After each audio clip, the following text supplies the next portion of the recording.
আমাদের যখন আমরা যে কোম্পানিগুলোকে ইনভাইট করছি তারা আসলে আপনার তারা আসলে আমাদেরকে যে বেটার রেট, যে গ্লোবাল ফরেন এক্সচেঞ্জ রেট, সে ব্যাপারে আসলে বিশেষ কোনো ভূমিকা থাকবে কিনা। প্রথম বিষয় হচ্ছে আপনার গ্লোবালি যে এক্সচেঞ্জিং কোম্পানিগুলো, অর্থাৎ পৃথিবীর যে কোনো দেশ থেকে আপনি যখন বাংলাদেশে টাকা পাঠাবেন, there is a corresponding bank, একটা বাংলাদেশি ব্যাংকে তার অথরাইজ ডিলার হতে হয়।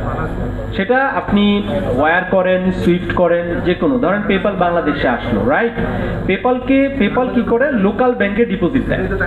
ধরেন ডলারে আছে টাকাটা, পেপাল কি করবে আপনার লোকাল অ্যাকাউন্টে সে ডিপোজিটটা পাঠাবে।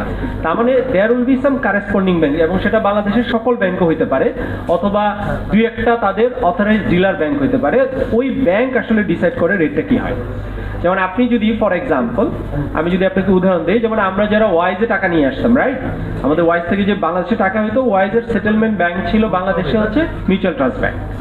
আবার আপনি যদি হচ্ছে যে মানিগ্রাম ইউজ করেন, মানিগ্রামের সেটেলমেন্ট ব্যাংক সম্ভবত হচ্ছে আপনার ব্যাংক এশিয়া অথবা হচ্ছে ট্রাস্ট ব্যাংক, এরকম প্রত্যেকটা আপনার সেটেলমেন্ট হাউস আছে, যে ডিলার ব্যাংক। আর স্ট্রাইপের ক্ষেত্রে এই কোম্পানিগুলো ডিরেক্টলি ডলার এন্ডোর্স করে রিলেভেন্ট ব্যাংকে হচ্ছে আপনাকে ডিপোজিট পাঠায়। তারা কারেন্সি কন্ট্রোল করে না, অর্থাৎ এক্সচেঞ্জ রেট তারা কন্ট্রোল করে না।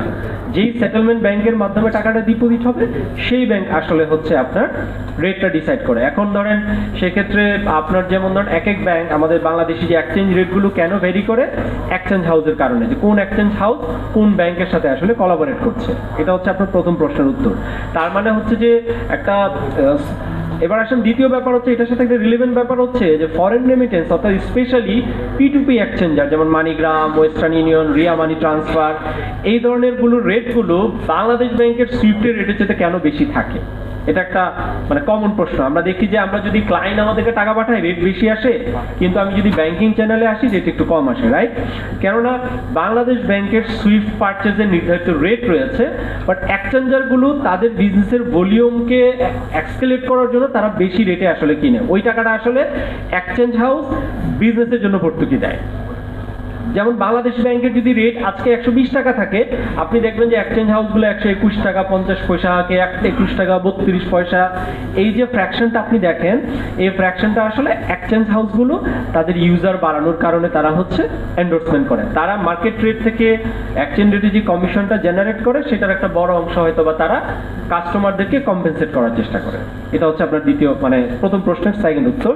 দ্বিতীয় বিষয় হচ্ছে যে আমরা জানি যে ফরেন রেমিটেন্স যারা আর্ন করে, তাদের টাকাটা যখন বাংলাদেশে ঢুকে, যে 2.5% যে হচ্ছে ইনসেন্টিভ দেওয়া হয়, এটার ব্যাপারে আপনি একটা প্রশ্ন করেন যে সেক্ষেত্রে আমরা যারা বাংলাদেশে বসে আর্ন করি তারা কেন এটা পাই না।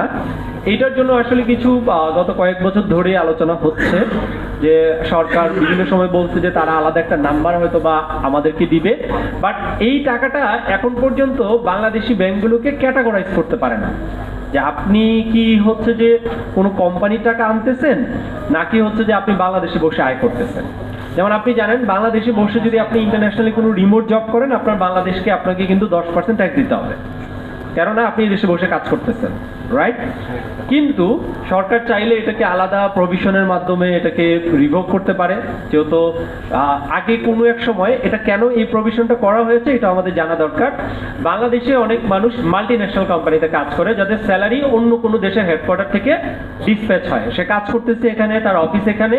এই কারণে ওই 10% প্রভিশনটা 1990 এর সময় হচ্ছে এটাকে এসকেলেট করা হয় বা ইমপ্লিমেন্ট করা হয়। কিন্তু এই যে একটা ইকোনমিক্যাল চেঞ্জেস, যে আমাদের দেশে মানুষ এখন বসে বসে কি বাংলাদেশ, আমেরিকাতেই কোম্পানি, যে বাংলাদেশে যে কোম্পানির কোনো অস্তিত্ব নাই সেখানেও কাজ করতেছে, এই প্রভিশনটাই নতুন।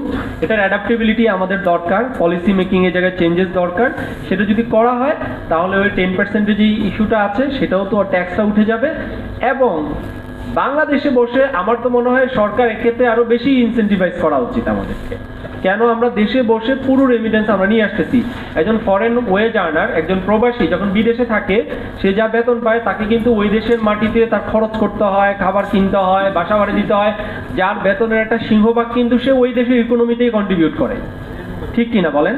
কিন্তু আমরা তো পুরো টাকাটা এই দেশের ইকোনমিতে এসে ইনভেস্ট করতেছি, পুরো টাকাটা আমরা আমাদের ডোমেস্টিক ইকোনমিতে আমরা ইনজেক্ট করতেছি। তা আমার মনে হয় যে আমাদের 2.5% যদি ফরেন রেমিটেন্সটা আর যদি তাদেরকে দেওয়া হয়, আমাদেরকে 5% দেওয়া উচিত, 10% দেওয়া উচিত। কেন?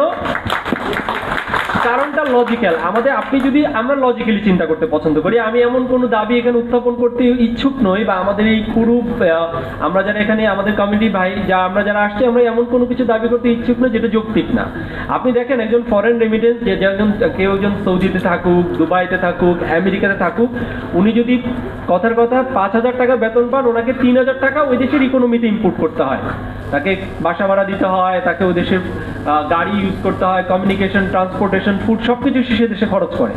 বাট আমরা এদেশে বসে কাজ করতেছি, তার মানে কি আমার যত টাকা আয় হচ্ছে আমি পুরো টাকাটা এদেশের ইকোনমিতে কি করছি, খরচ করতেছি, যেটা আসলে আমাদের জিডিপিতে ডিরেক্টলি কন্ট্রিবিউট করতেছে। আপনারা যারা জিডিপি রেশিও বোঝেন তাদের কাছে বলতেছি। তো অবশ্যই এটাকে আলাদা প্রভিশনের মাধ্যমে করা উচিত, বাট এটাকে তখনই হচ্ছে যে ক্যাটাগরাইজ করা সম্ভব হবে যখন এটাকে প্রপার চ্যানেলে আনার সুযোগ দেওয়া হবে।